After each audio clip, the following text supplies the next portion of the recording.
By the end of this episode, I hope that you'll be able to gain a better understanding of the Passover Seder itself. I'm going to give you a rundown of the celebration and highlight the important aspects of a Seder meal with the help of some examples from a Seder my dad led at a church in Oklahoma City. Let's jump right in. Seder means order. My family celebrates Pesach, which is Passover. It's a little different than the way most Jewish families celebrate. See, my dad wrote this liturgy to help us carry on a tradition that must be remembered. In this way, the knowledge of God's faithfulness is shared with the next generation. As we say in Hebrew, lador vador, from generation to generation. This is something that I've heard Dad talk about many times over the years, which is what all Jews do. We try to pass the tradition on from one generation to the next. It's how we learn about the goodness of our God. To preserve our future, we share our past. A Seder plate is a plate that holds 6 items that symbolize a different part of the Passover story. I've got one right here on the table. Each of these festival elements are symbolic. But if the symbols aren't understood, then we fail to inform and educate the next generation about our shared history. So I want to let my father jump right in and help him explain, or allow him to explain to you, the elements of the Passover Seder. So, what I have here in front of me, I want to make sure everybody can see this. This is a Seder plate, and you have in front of you a plate that resembles it. There's a number of images, and the images are symbolic. Everything that we do here tonight is about symbolism.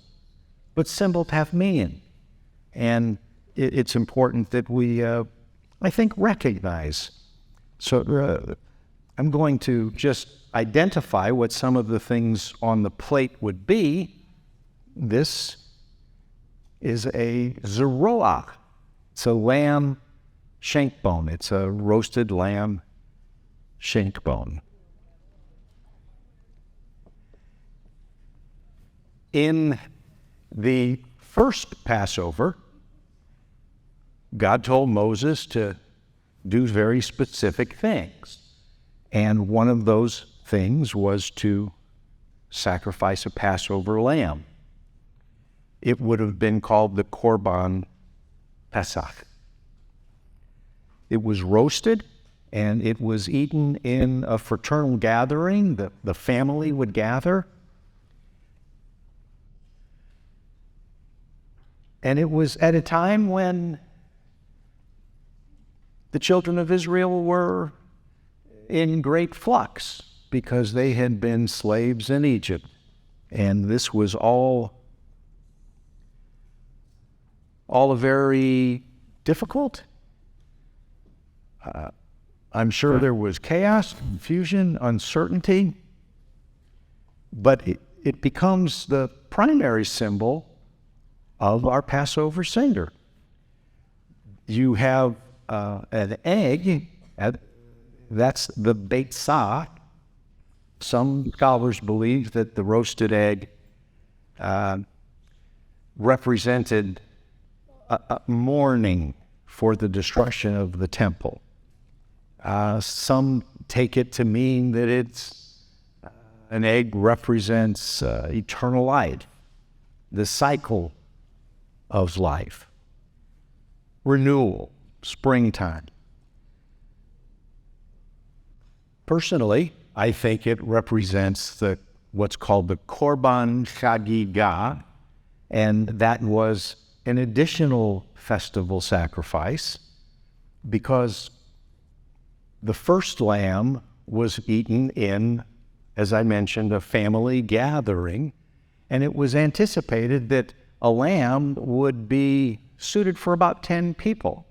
But the gatherings became larger, so they had to have additional sacrificed lambs for the Passover celebration. The rabbis had some interesting views. They determined that everybody had to have a piece of lamb at least the size of an olive. And the thought behind it was everybody was supposed to have enough to eat. I think those rabbis operated Weight Watcher franchises on the side. I don't know. Yeah.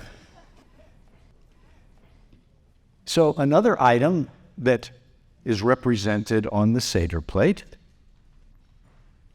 is the karpas.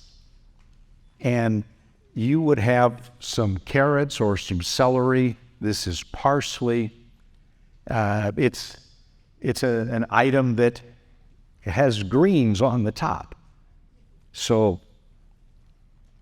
I'll discuss that a little bit more later, but there's a purpose to each symbol, and we'll identify them as we go through the Seder. There is harosis, and by the way, it's a mixture of chopped apples, nuts, wine, and spices, and there's a purpose to it. It also is a symbol. It reminds us of the bricks and mortar, the mortar that my people used to build as slaves in Egypt. And there's a group of leading medical professionals who recently published a report warning, and this is very serious, that Seder participants should not partake of both chopped liver and harosis together. Their findings suggest that doing so can lead to cirrhosis of the liver.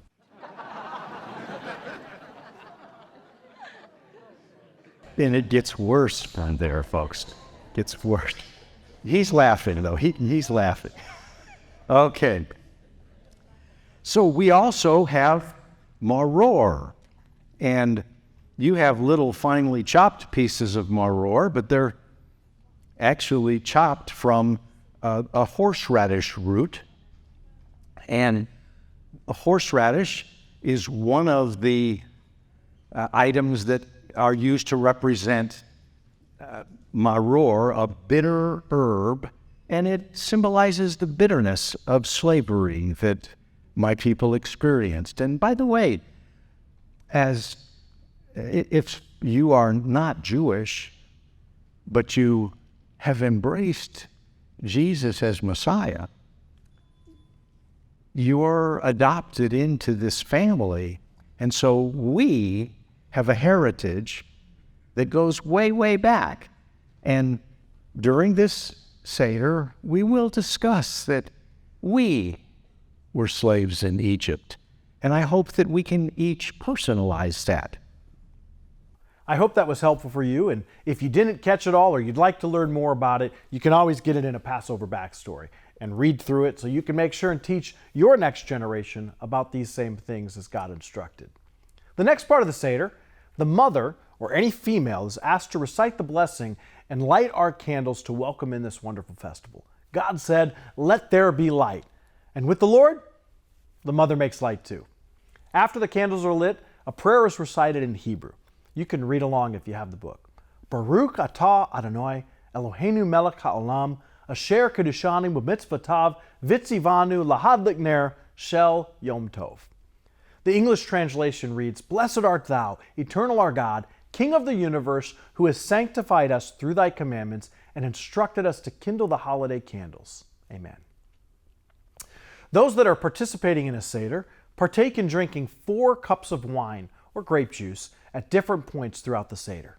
Some believe that 4 cups of wine are enjoyed in a Seder in remembrance of the 4 aspects of redemption that God promised in Exodus chapter 6, verses 6 and 7. Each aspect of God's deliverance is celebrated. We will sip 4 cups of wine or grape juice. This interpretation is not universally agreed, but no one should doubt God's liberating deliverance. The first cup is to liberation. I will free you from your burdens in Egypt. The second is a cup to deliverance. I will deliver you from slavery. The third cup is a cup of blessing or redemption. I will redeem you. And the fourth cup is a cup of completion into true freedom. I will take you to be my people. Various times throughout the Seder, we take what is called matzah. This is a cracker-like object that represents bread, and it's made without leaven. Passover is known in the Bible as the festival of unleavened bread. When the Israelites were fleeing Egypt, they didn't have time to properly cook their bread and add leaven to allow the bread to expand. This is where matzah comes from. And we continue this tradition of eating unleavened bread during the Passover celebration as God commanded Moses in Exodus chapter 12, verse 17.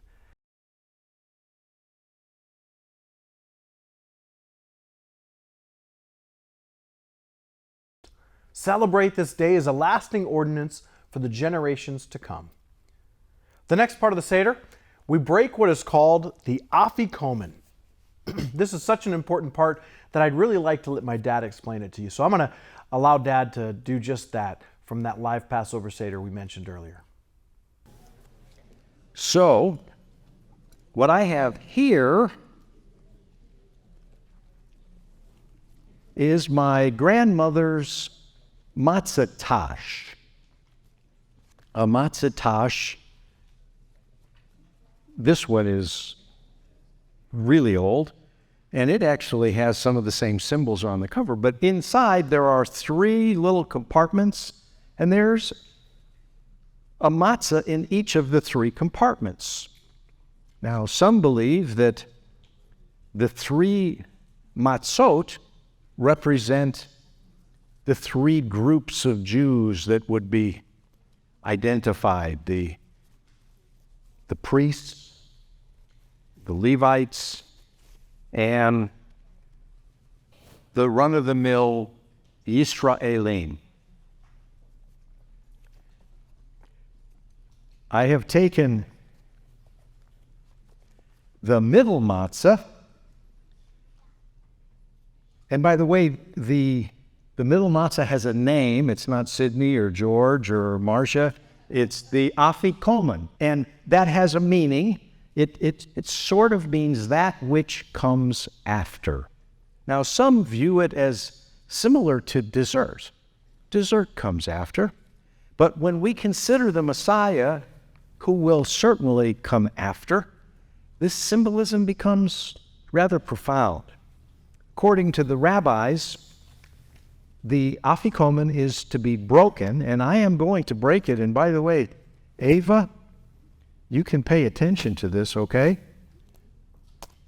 Okay, now, I have broken the middle matzah, and I've got my eye on this, and I fully expect you to steal 1/2 at a time when I'm not looking.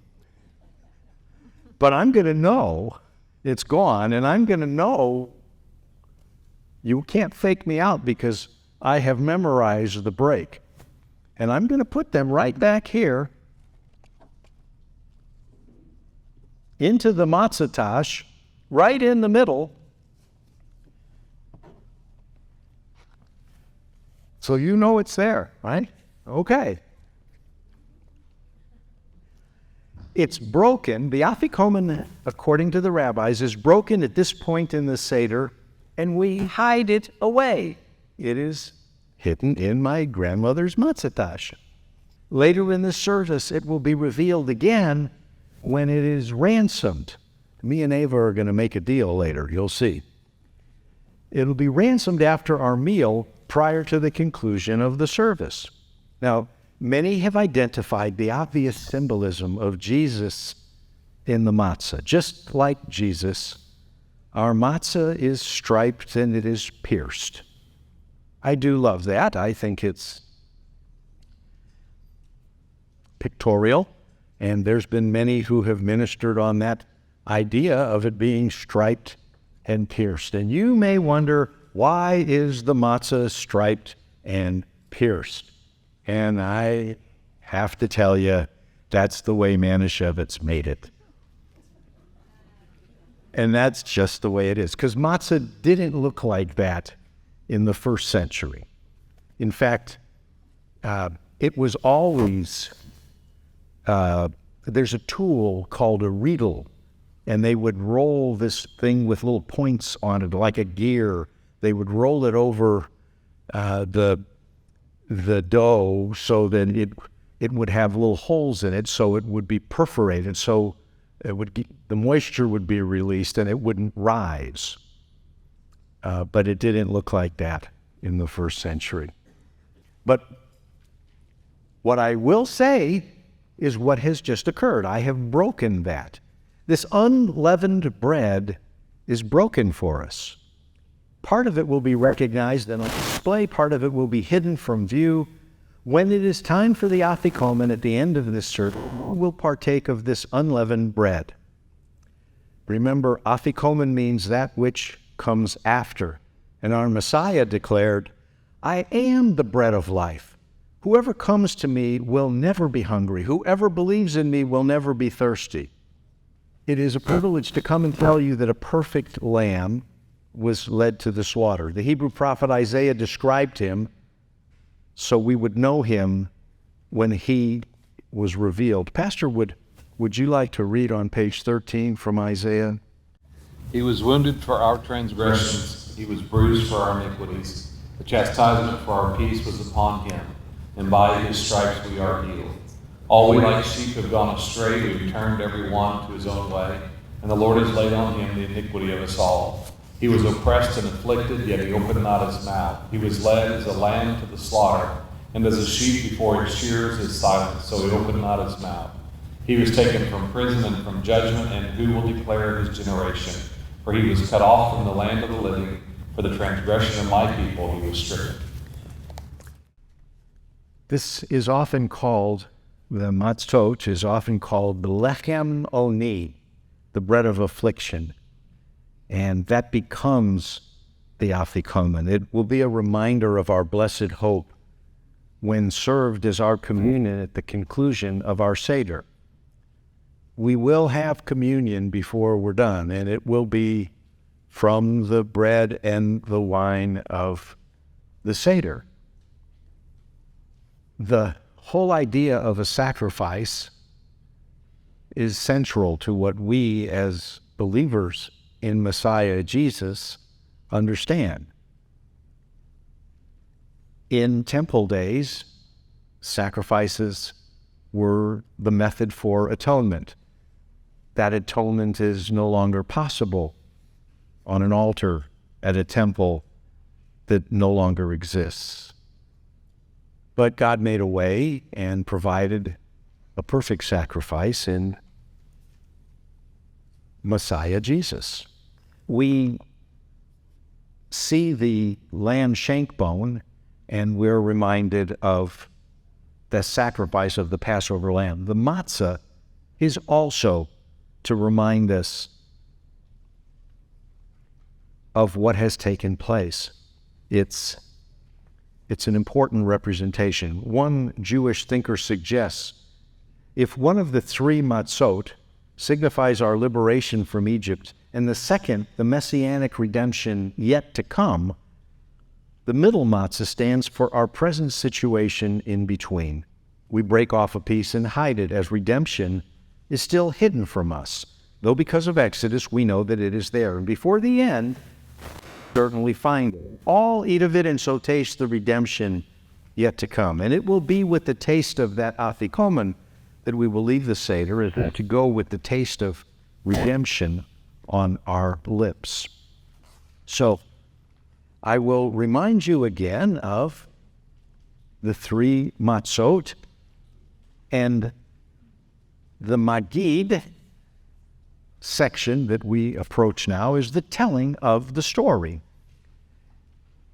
It begins in ancient Aramaic. Visitors were often invited to join in the family Seder, and Aramaic would have likely been the language in which the story was communicated. So this portion of the Passover story is retold in Aramaic. Halachma anya diachalu ahavtana be'artsa de Mitzrayim kol dikvin yete v'yechol kol ditzrich yete v'yifsach hasata hachab l'shana haba'a be'ar'a d'Yisrael hashata avdei l'shana haba'a b'nei chorin. You can read with me after the Magid. This is the bread of affliction which our ancestors ate in the land of Egypt. Let all who are hungry come and eat. Whoever is in need, come and celebrate Passover. Today here, but next year in the land of Israel as sons of freedom. In the Apocrypha, Passover was called the Feast of Sweet Bread. It is sweet to all who know the sweet taste of freedom. But we must remember the slavery from which we've been redeemed. Affliction and sweetness make sense in the context of sacrifice and salvation. Our Passover lamb was afflicted. When our names were inscribed in the Lamb's Book of Life, the Sefer Chaim, his affliction became sweet to the redeemed. Free people ask questions. We continue our Seder with questions.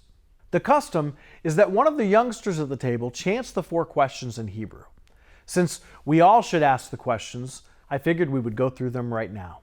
The questions are, why is this night different from all other nights? On all other nights, we eat leavened bread and matzah, but on this night, we eat only matzah. On all other nights, we eat all kinds of herbs, but on this night, we eat mainly bitter herbs. On all other nights, we do not even dip once, but on this night, we dip twice. On all other nights, we eat sitting straight or reclining, but on this night, we all recline. The Torah speaks of 4 types of children. One is wise, one is wicked, one is simple, and one does not know how to ask. There are 4 passages in the Torah that command us to teach our sons about the Exodus. The 4 sons herein referenced ask their question in a different way.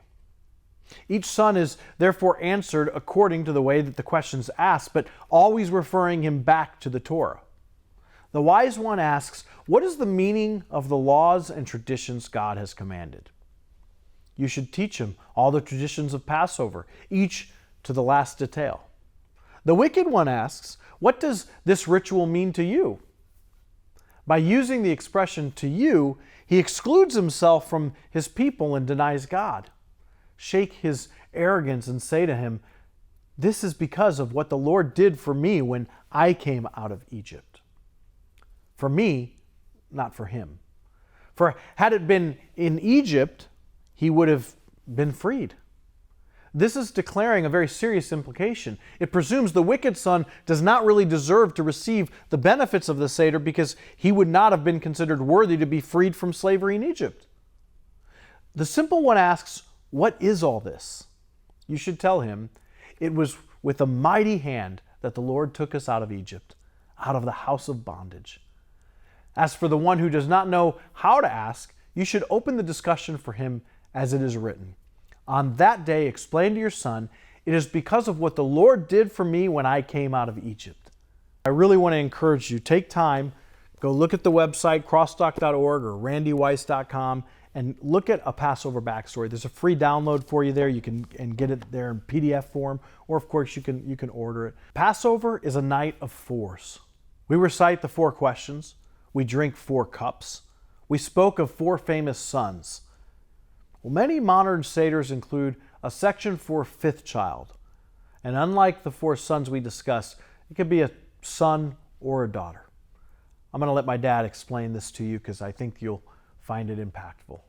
Many modern Seders include a section for a 5th child. Unlike the 4 sons we discussed, this child could be a son or a daughter. And to this 5th child, it is unimportant whether they were wise, simple, indifferent, or not knowing enough about our traditions to ask an informed question. And I'll ask you to read this with me, if you would, where it says all. We choose to remember the 5th child, the one who did not survive to ask, in memory of those Jewish boys and girls who died in the Holocaust. We stop to honor their memory, and we point toward mankind's only real hope. We wait for our Messiah. We must also remember those Jewish children being slaughtered through the horror of abortion. You won't find this in most Haggadahs or most Seders, but you're at my Seder, and it's my Haggadah, and so you're going to hear this. Estimates say 1/5 of all pregnancies in Israel end in abortion. Since 1948, more babies have been aborted in Israel than the number of children that died in the Holocaust. Hitler failed to finish their task at slaughtering Jewish infants. I'm thankful that Yad Vashem, which is a Holocaust memorial museum in Israel, and if you get to Israel, visit Yad Vashem. It'll break your heart, but you will certainly learn much. I'm thankful that Yad Vashem helps us to remember the 1,500,000 Jewish children who were murdered in the Holocaust by the Nazis and their collaborators. But we must no longer remain silent about the more than 2 million infant murders that have happened in modern Israel. Let us pray that modern Jewish abortions will come to an end. As of this printing, despite the nation's deeply rooted respect for life, Israel is one of the only countries in the world where it is legal to abort a baby up until birth. Like Pharaoh tried to force Shiphrah and Puah, remember those two names, Shiphrah and Puah? Pharaoh tried to force them to abort baby boys at the moment of birth. Many now want to allow the same behavior in America. The divisive trend to promote late-term abortions is staggering.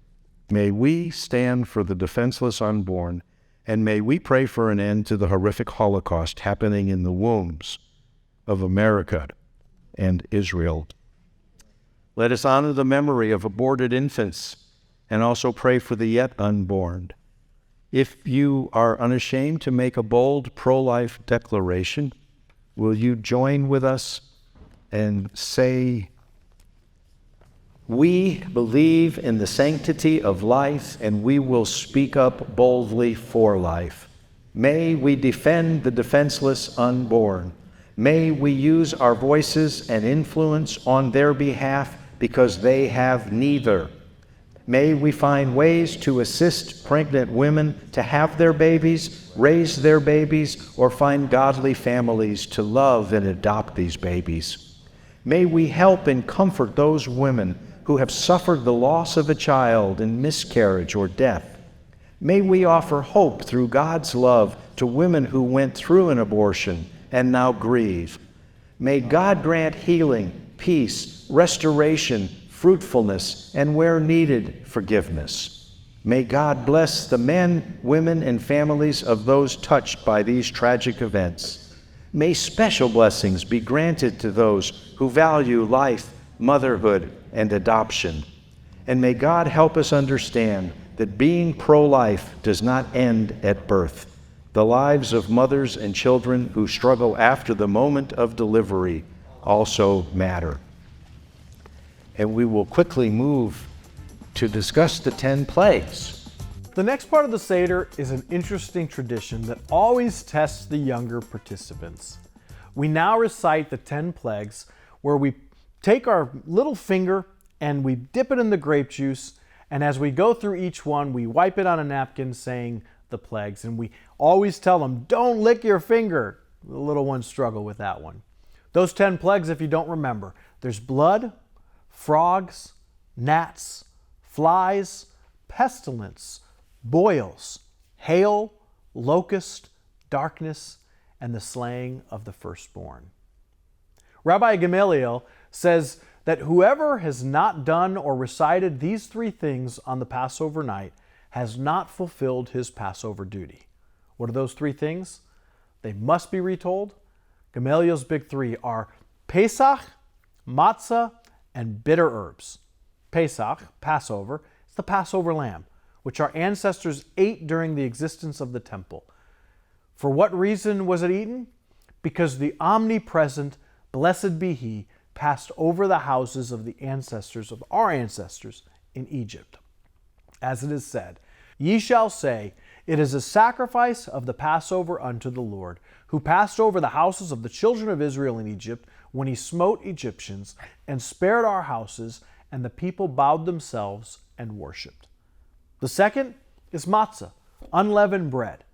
This unleavened bread which we eat during Passover, what does it mean? It is eaten because the dough of our ancestors had not time to become leavened. Before the Supreme King of Kings, the Most Holy, blessed be He, revealed Himself unto them and redeemed them. As it is said, they baked unleavened cakes of dough which they had brought forth out of Egypt, for it was not leavened, because they were thrust out of Egypt and could not tarry. Neither had they made any provisions for themselves. Judaism and Christianity symbolically relate chametz, leaven, to sin. The Jewish apostle Paul specifically called immorality leaven. He said that a little leaven leavens the whole lump.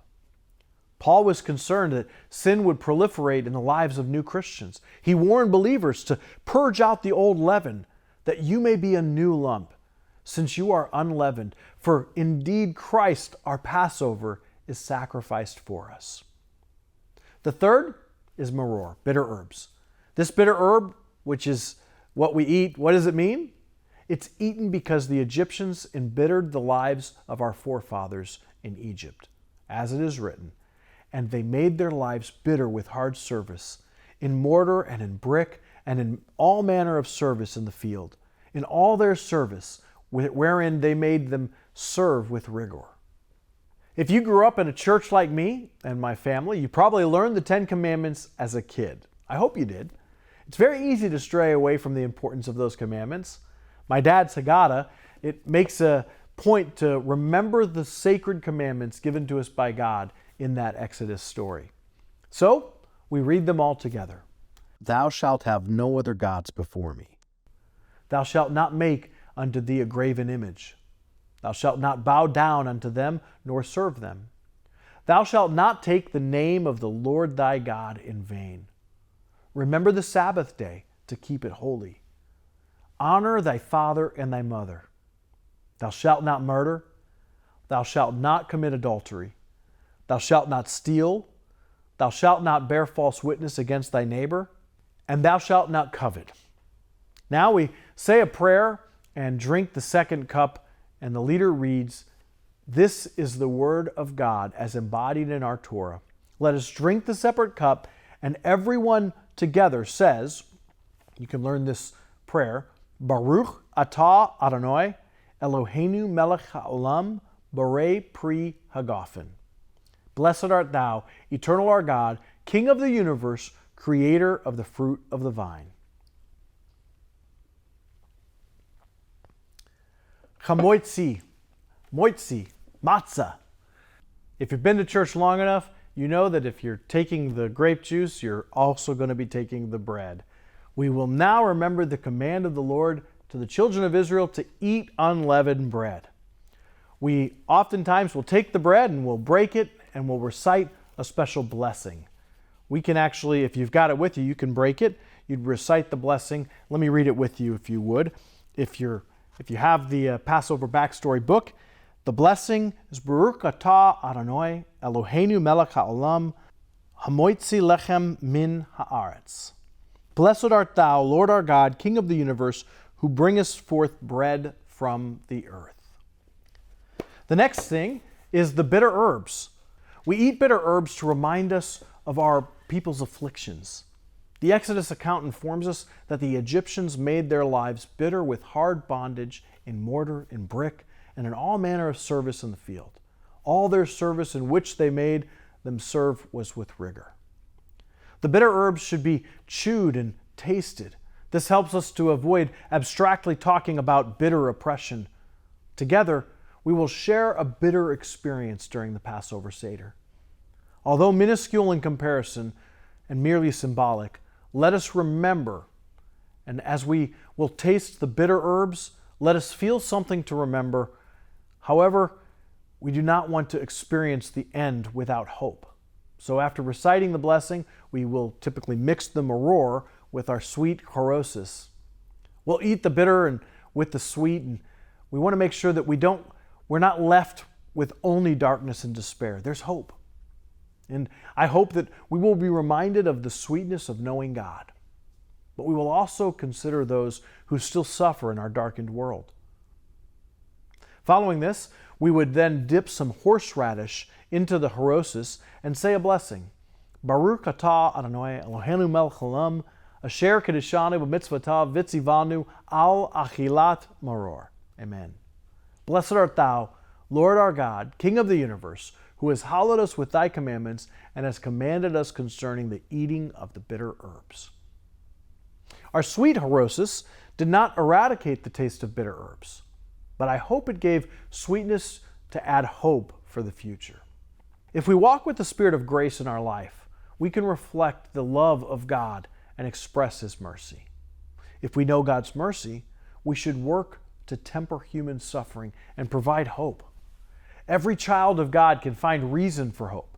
Each of us can add kindness.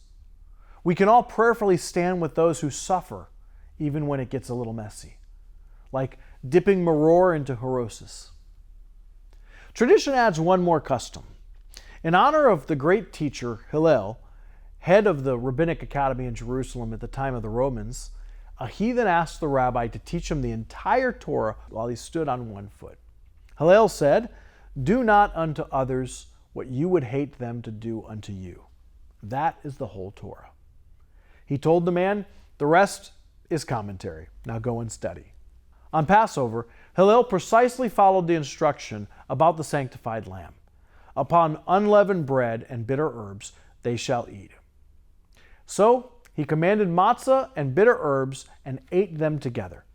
In remembrance of the temple and Hillel, we then place the bitter herbs on the matzah in place of the paschal lamb. At this point in the Passover Seder is when everybody enjoys dinner.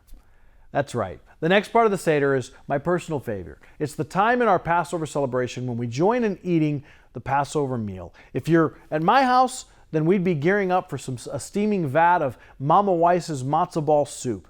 But for now, as a minimum, we'll show others eating a traditional Seder substitute, the chagigah. The egg represents one of the typical festival sacrifices eaten during the celebration. We dip the beitzah, or the egg, in the salt water. Salt water reminds us of the tears shed by our forefathers while living as slaves in Egypt. Taskmasters embittered our lives, but God has brought us into the place of freedom to remember His love. The egg that we then dip is symbolic of the sacrificial lamb the ancient Jews ate during the Passover meal. So, as we consider the Passover lamb, we think of Jesus, our Redeemer.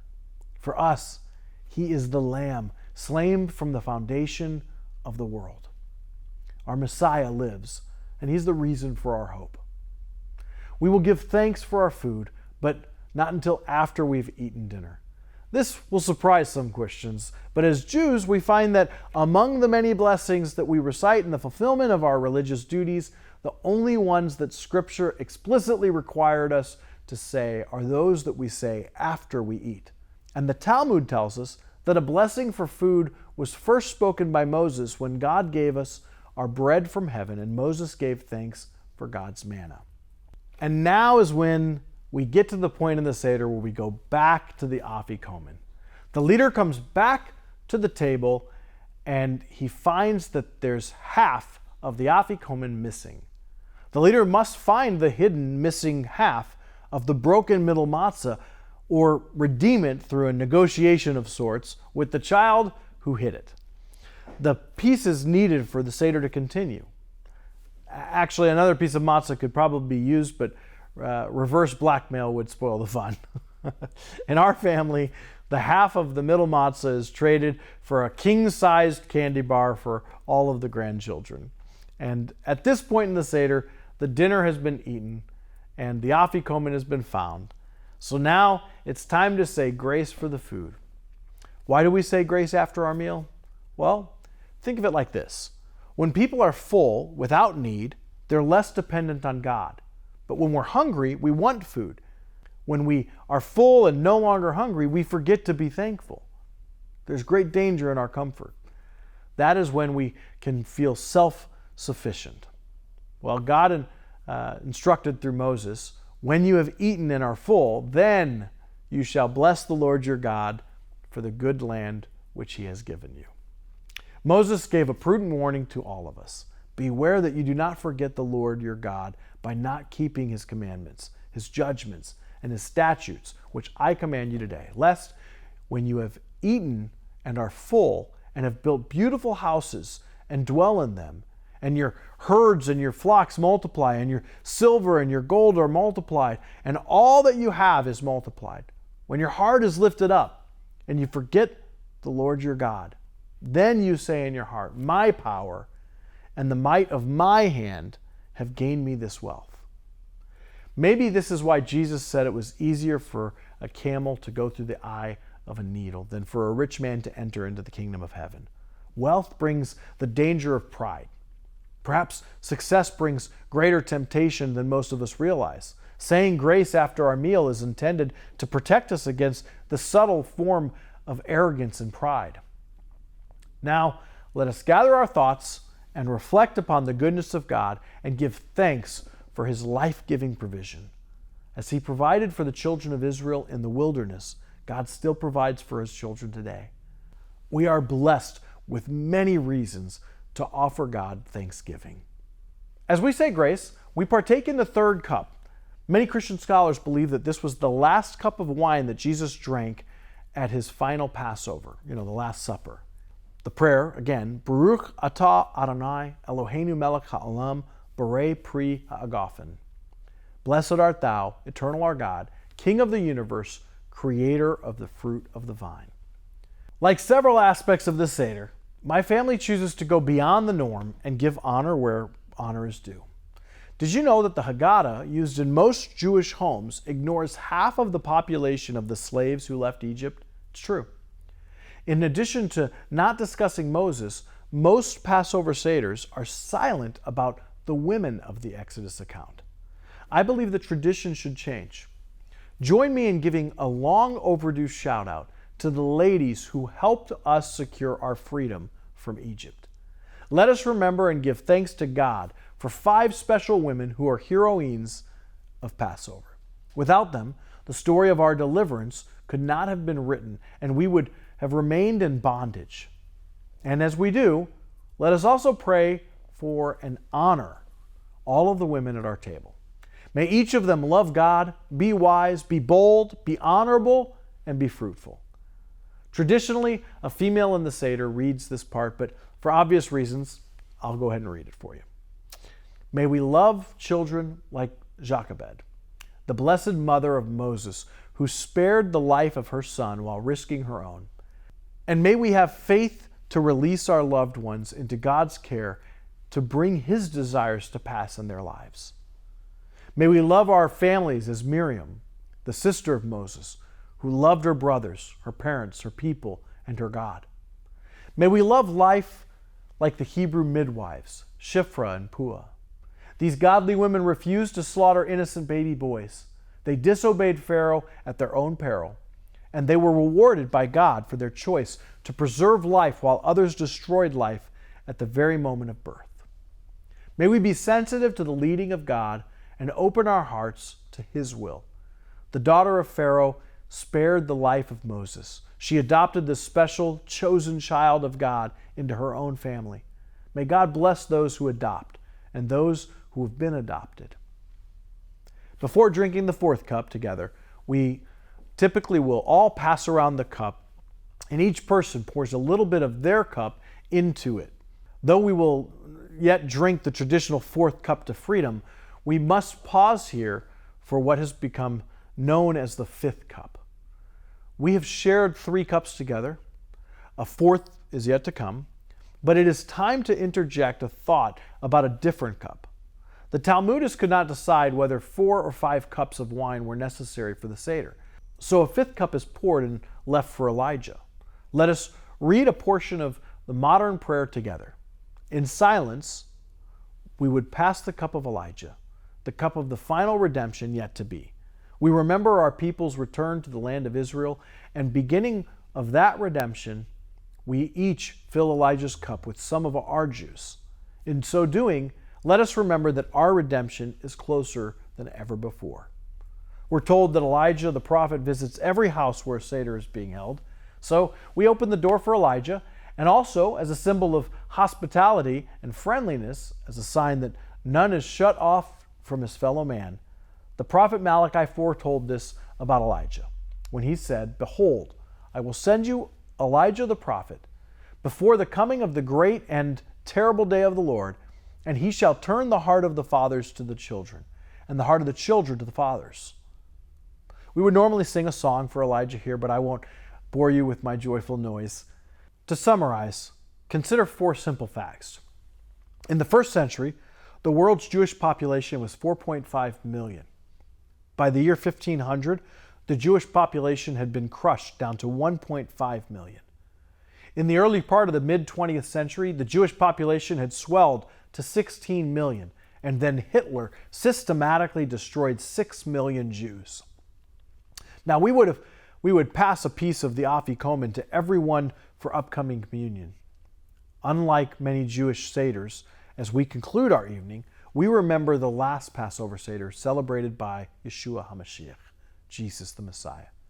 This would be an open communion.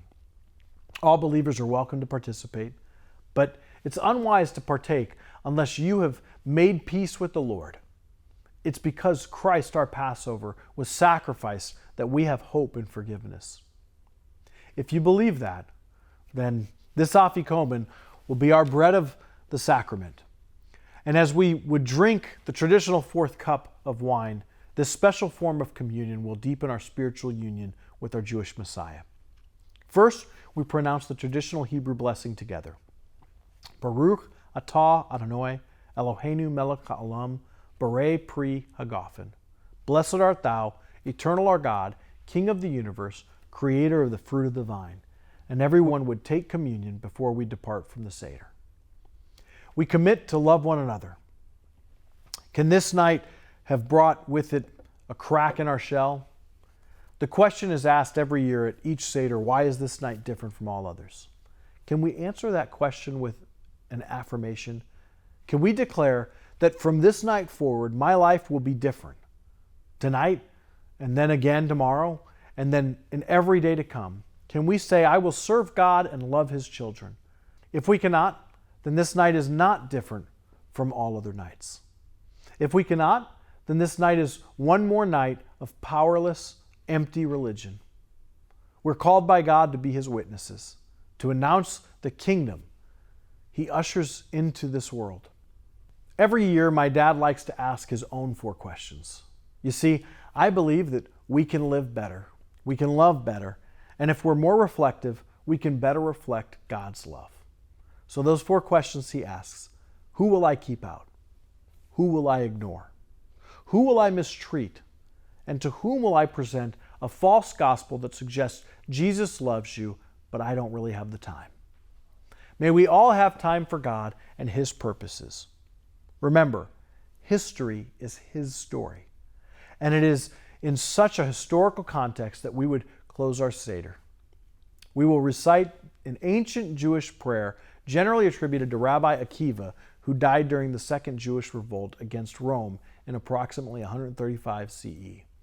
It was then that Jerusalem was completely annihilated, and the Jews exiled from our holy city.